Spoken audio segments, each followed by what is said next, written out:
I'd like to welcome everybody to the first session for pre-service teachers on the Opinionated Educator video channel. If you haven't subscribed yet, hit the subscribe button.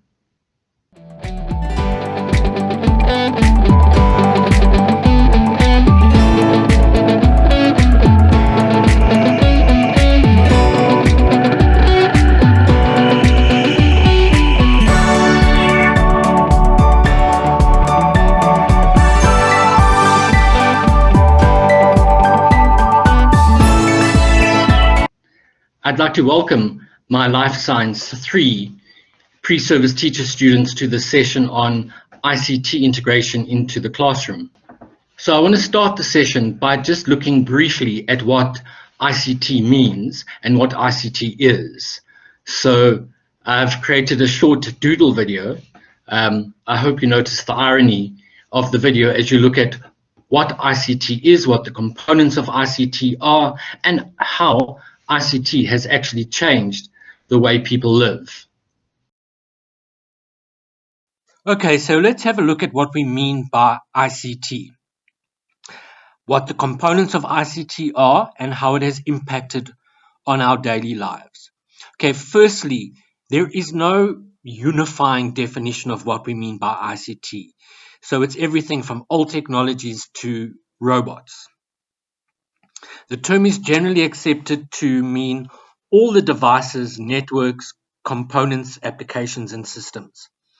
All of the above combined allow people and organizations to interact in the digital world. So what are the components of ICT? Firstly, it encompasses all the internet-enabled sphere and the mobile sphere that is powered by wireless technologies or wireless networks. Then it also includes all the antiquated technologies such as landlines, projectors, radio, and television. Now, ICT's societal and economic impact. You cannot function in today's world without ICT. So it's leveraged for economic, societal, and interpersonal transactions and interactions. It has drastically changed the way we live our lives and the way we work, the way we communicate, learn, and live. It's credited with ushering in the fourth digital revolution.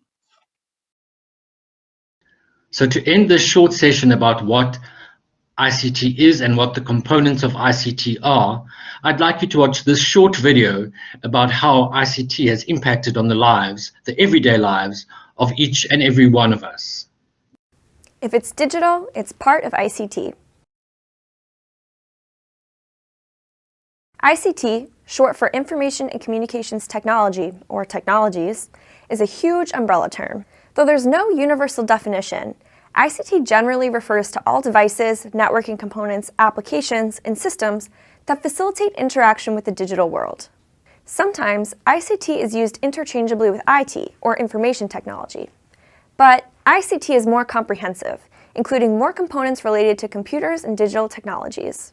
Components include data, internet access, cloud computing, software, hardware, transactions, and communications technology. But more importantly, ICT encompasses combinations and applications of those components. ICT has drastically changed how people work, communicate, learn, and live, and continues to revolutionize all parts of the human experience, from computers to robots. And ICT contributes greatly to economic development. Some have labeled it the fourth industrial revolution. Within the ICT market, the advancement of ICT capabilities has made the development and delivery of various technologies cheaper for vendors and their customers, while also providing new market opportunities. For businesses, advances within ICT have brought a slew of cost savings, opportunities, and conveniences, ranging from highly automated, cost-cutting business processes, to the big data revolution that leads to new insights, products, and services, to ICT-driven transactions like online shopping, telemedicine, and social media. However, ICT is not without its downsides. The digitization of data has led to new levels of crime, automation tools and robots that can displace workers, and many believe ICT has stifled human interaction. What do you think? Has ICT caused us to be less human? Share your thoughts in the comments, and remember to hit that like button too.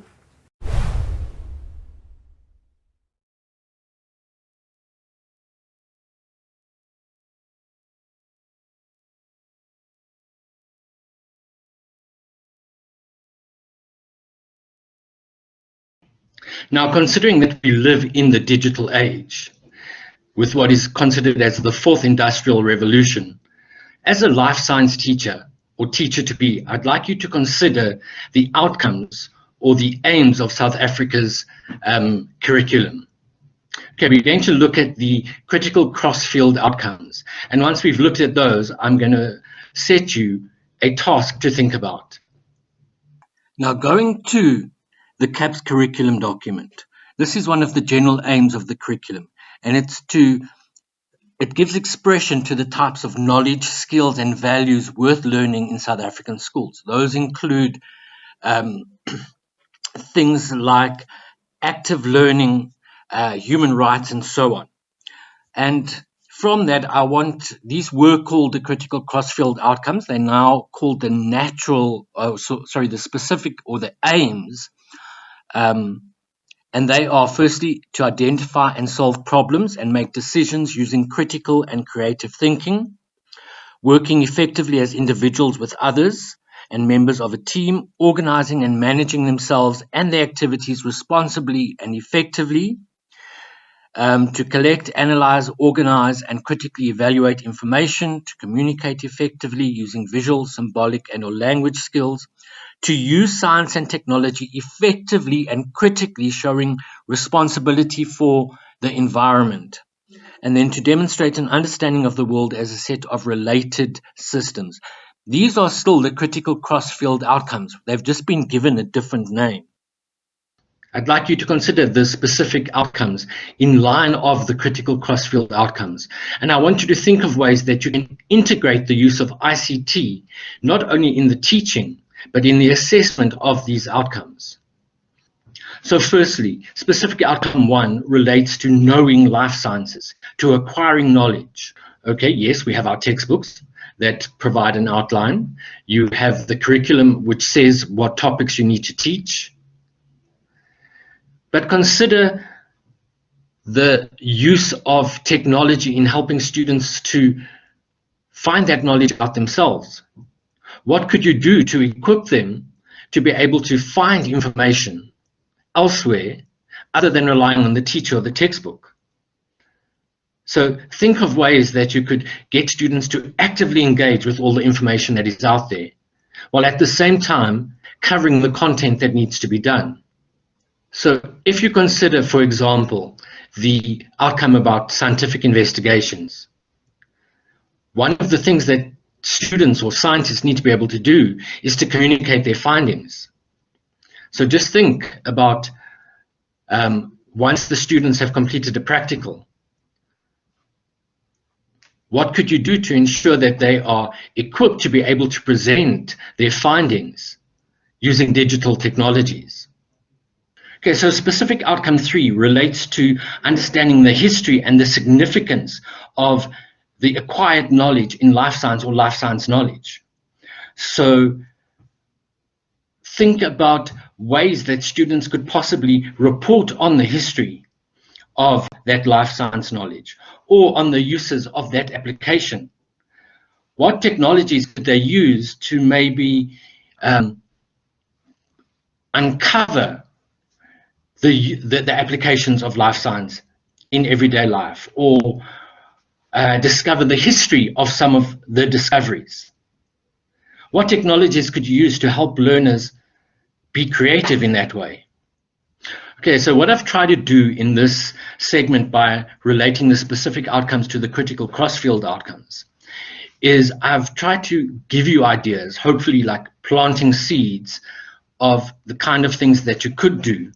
So when we break away and you have time to consider an activity that you could do that would allow students to use any of the technologies, whether it's the computer or one of the programs on the computers such as Word or PowerPoint, or if they could use their cell phones to maybe report on something,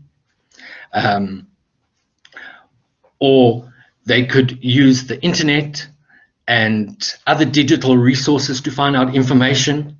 I want you to think specifically of an activity that you could design that would incorporate one of those aspects of ICT.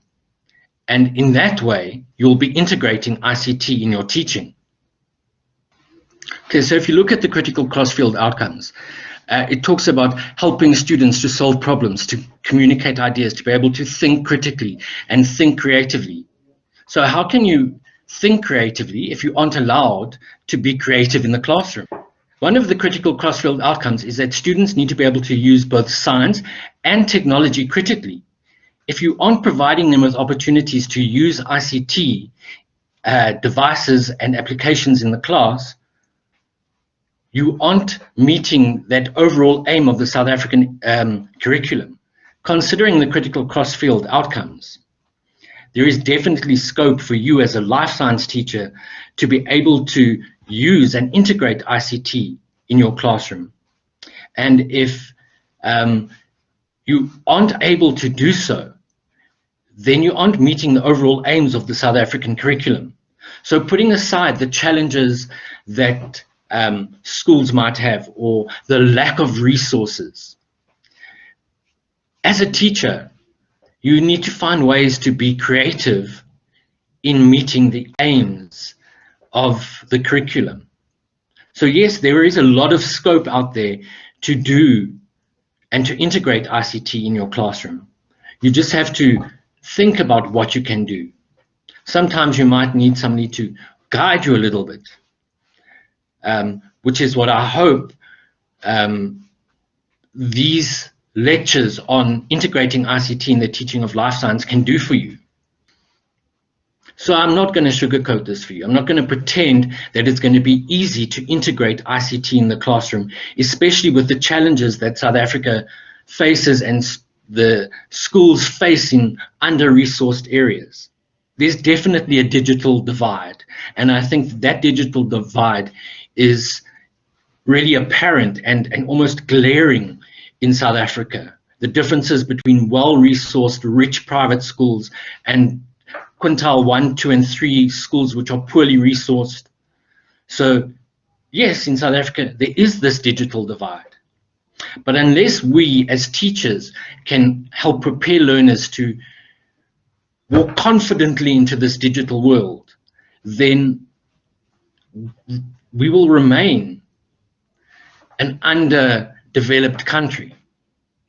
Students won't have the skills needed to compete competitively in a market across the world where European countries, places like the United States, the Middle East, even the Far East, places like Singapore, our students won't have the skills required to compete competitively in that global market. So to all the life science pre-service teachers out there, I hope that this video helped you think about ways you can integrate ICT in the classroom. And to all those who have subscribed to the Opinionated Science Educator, thank you for following my channel, and I'll see you next time. Goodbye.